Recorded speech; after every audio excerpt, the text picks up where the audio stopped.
Slate குச்சி கடன் வாங்கலாம், ஸ்லேட்டில் பேரெழுதி பார்க்கலாம், கொட்டு வச்ச வாத்தியாரை தொட்டு வணங்கலாம், முட்டி போட்டு நின்ன இடத்தை முத்தம் கொடுக்கலாம்.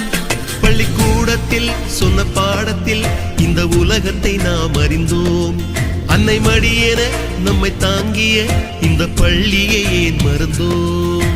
மீண்டும் பள்ளிக்கு போகலாம், நம்மை நாம் அங்கே தேடலாம்.